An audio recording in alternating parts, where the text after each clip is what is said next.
So there was a time in the late 60s when Theodor Adorno, one of the leading thinkers of the Frankfurt School of critical theory, was lecturing.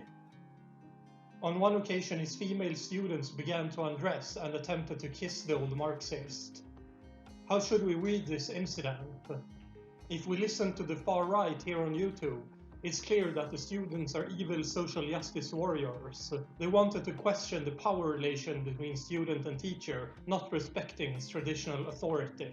But this is Theodor Adorno we're talking about, one of the archvillains of modern right-wing punditry, the chief member of the Frankfurt School. As we all know, the Frankfurt School is the origin of evil in the eyes of the modern right wing. How are we to explain this?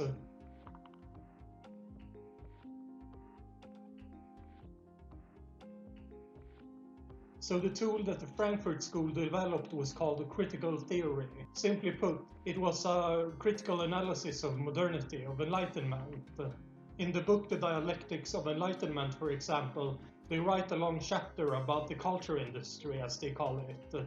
Especially they argue that the production of commercial art in America was growing to become a tool for capital to make regular people into automatons in the production line of capitalism. Essentially, they argue that the way, for example, cinema creates a reality within itself is meant to make the individual see real life as an extension of the cinema. That is, we're led to believe that we are the heroes of our own lives, and therefore can escape the drudgery of reality. Meanwhile, the entire project of the Enlightenment, they argue, is one of demystification. In a sense, one can describe it in class terms. The enlightened people are to live in a world without illusions. Meanwhile, the ones that keep such a system going can go on with their illusions. Worker needs their illusions to keep going.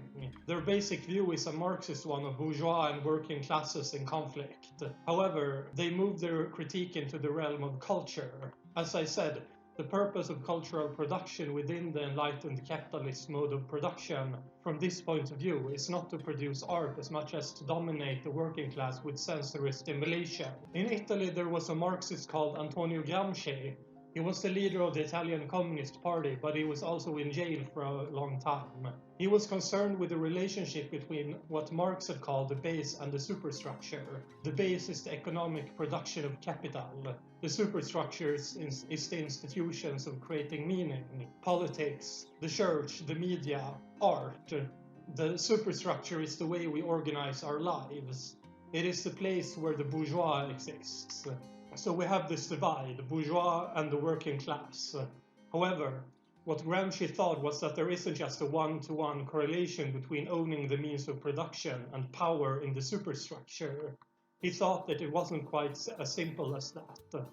He thought that there is what he called a cultural hegemony. That is, that the institutions of the superstructures are capable of inducing the working class into a lack of class consciousness.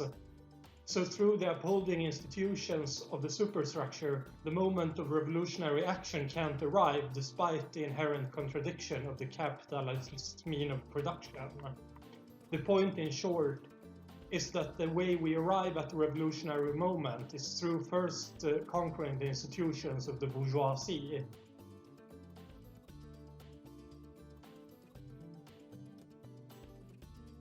I read Oliver Twist, the book by Charles Dickens, earlier this year. It gave a pretty good image of the logic of the bourgeois society, because in my opinion the reason to keep capitalism is not for economic reasons, or it's not the only reason, but because it is in a way of organizing society that the bourgeois are comfortable with. There are several components here. I'll use England as my example because it showcases the bourgeois logic the best, and because I really dislike England. I wrote my bachelor's thesis about New Labour cultural policy. It was kind of a wild ride. It led me to a book by Christopher Pearson describing the history of the welfare state. Essentially, the welfare systems were never as strongly entrenched within the British state because they were doing mercantile and then laissez-faire capitalism. I think understanding what mercantile capitalism is explained a lot to me about British politics. Like 19th century Prime Minister Benjamin Disraeli talked about one nation Toryism. Both David Cameron and Boris Johnson has expressed their allegiance to this ideology. What is it? It's a kind of philosophy of international trade where you sell low and buy high. This is meant to encourage internal production but build welfare systems and the tariffs on important goods. I think this is why the British especially hates the EU so much. What this system creates is a well-off middle class and a very poor working class. In the one nation Tory ideology, it is also included the thought that society is a single unit. Therefore, the poor depends upon the goodness of the wealthier classes. This creates a social system where everyone belongs in the society. That is also why Oliver is chastised for asking for more food. He goes beyond the goodness of his benefactors.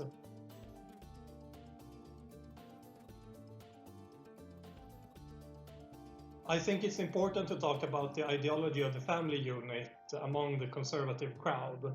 I think that each of the big political ideologies have their own favorite system of economic organization. Liberals love capitalism. Socialists would love an economic system called communism.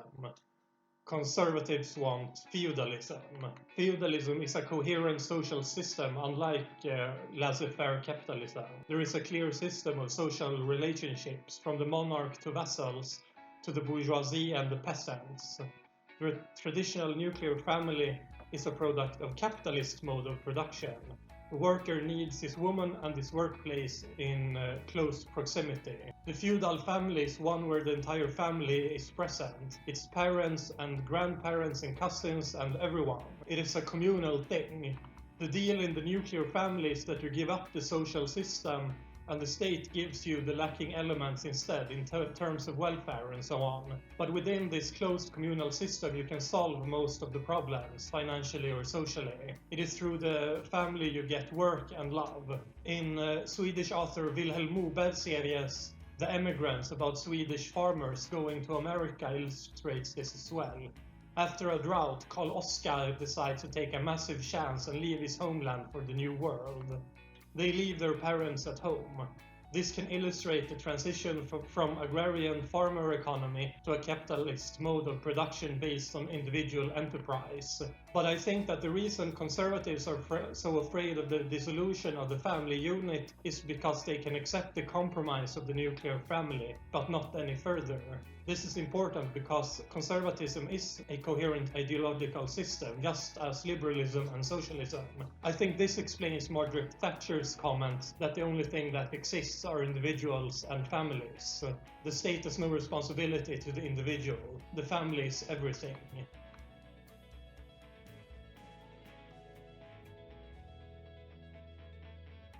Culture has been described as the hardest to define word in the English language. What is it? I don't know.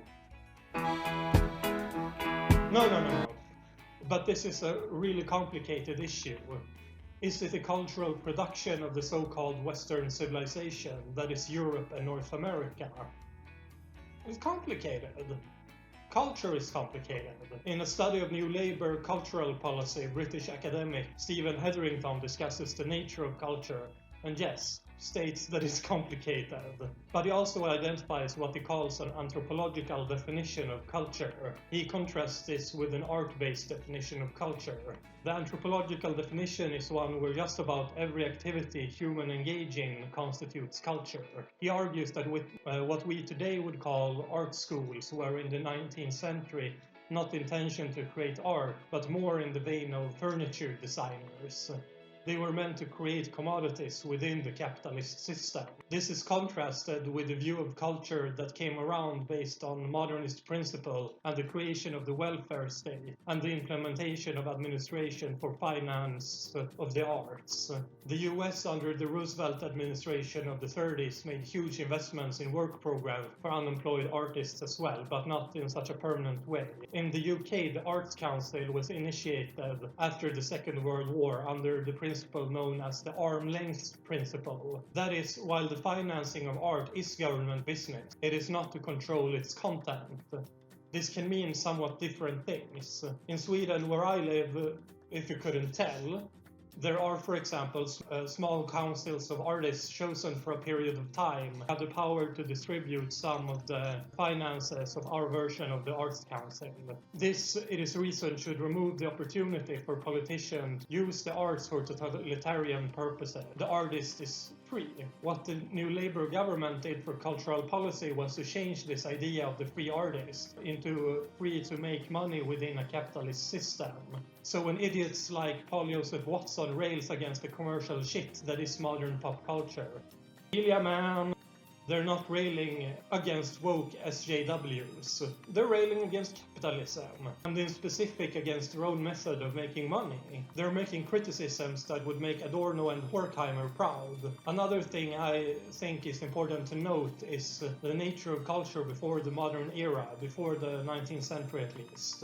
While people like John Berger in his way of seeing, and Hetherington as well, admits that there was a kind of capitalist middle-class consumption of culture as early as the 13th century, I still think it's fair to say that art produced were meant for either rich individuals or rich institutions, the church or the royal households.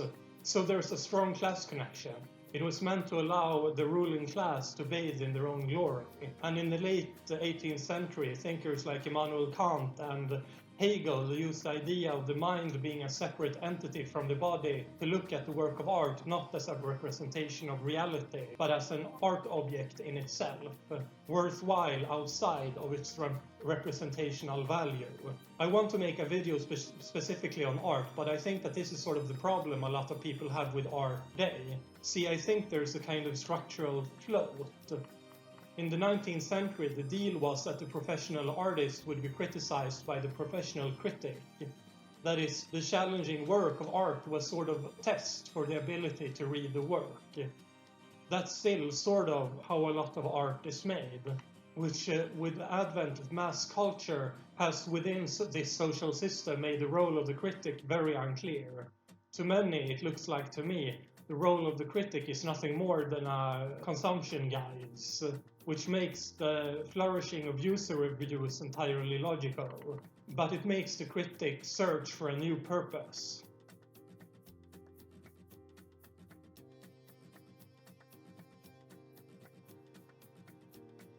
I don't like the films of Ruben Östlund very much. As of writing this video, his latest film is The Square from 2007, which I think is a good case study. So in it, the main character, a curator at a large museum of modern art, is robbed by some migrant kids. He then tries to get revenge on this kid, and he sleeps with a woman who uses him for her own purposes. When a media trick backfires, there's a media backlash. So the white male middle-aged main character is assaulted by all the enemies of reactionaries, immigrants, women and the media. If we are to understand the intention of Östlund, we are supposed to read the film as a satire on art and the media.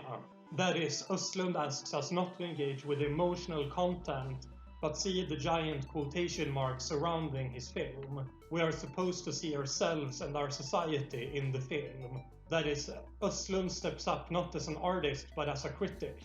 This leaves us, the viewers, as the creative part in the relationship. We need to create the art, and this especially affects the critic. If we see the film The Square as an act of criticism, we must then assume that the critic has to take place of the artist, because that's the deal. Instead of being able to relate art to reality, the critic must create himself, and thus lose his status as a critic while maintaining the title. I think it's okay to love the film Pulp Fiction by Quentin Tarantino. I do. That was made in kind of the middle section of this development, and the quotation marks were still just fun. If we jump forward about 25 years, Quentin Tarantino made The Hateful Eight, which I don't like very much. But here's what makes Tarantino an interesting artist. When Pulp Fiction was a kind of trash as art, The Hateful Eight is, so to speak, art as trash. It's such an ugly movie emotionally, but it's not really different from his earlier work, except that it examines the values of his earlier works and finds only these ugly emotions. To bring it back to The Square, If we can ignore Östlund the person and look at the text he has created as an art object, what's left? If I were to make the same time of amateur psychology in Östlund as I just did with Tarantino, I see a deeply insecure man, someone who lashes out at the things that frighten him, but he also knows that he can hide his insecurity and fright behind a veneer of criticism. The problem with this text is that it is created with this logic in mind. Östlund can deflect any questions of his film by reflecting it back on anyone questioning him. If I say, aren't the film racist? He can respond it, isn't it you who is racist who reacts in such a way? Which I believe is a deeply dishonest way of engaging with art, both as an artist and as a viewer. Östlund is in this regard no better than certain world leaders I could mention.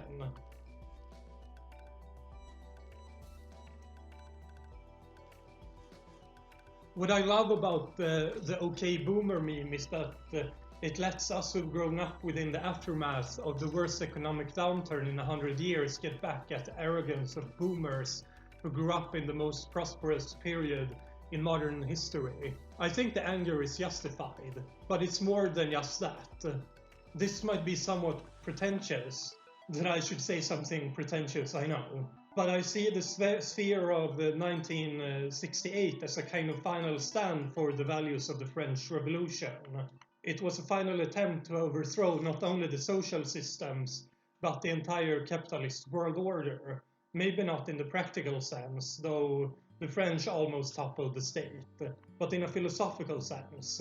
The point of the Enlightenment, according to such great minds as Voltaire, was, as I said at the beginning, to demystify the world. Through science and progress, mankind would grow up and leave the superstition behind. Those final questions were about why the capitalist class demanded this particular system of society with these social codes without any justification.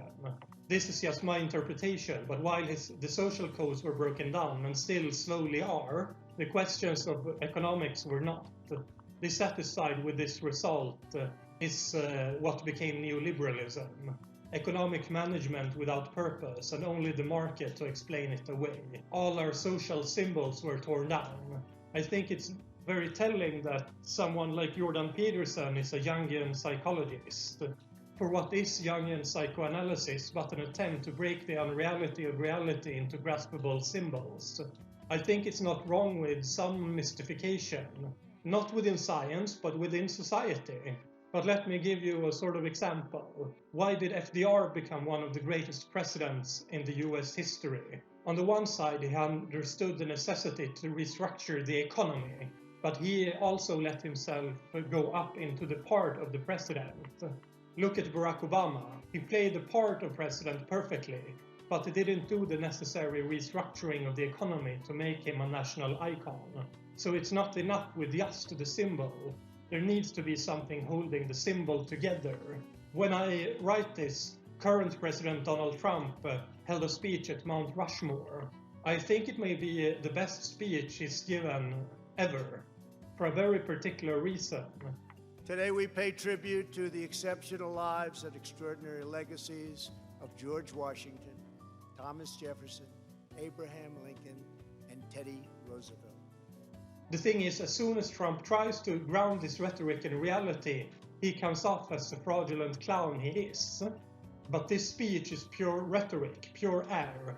In that moment, he went from critic to genuine artist. The critic is, of course, an awful politician. The artist is as well. That's why we have politicians who must navigate that line.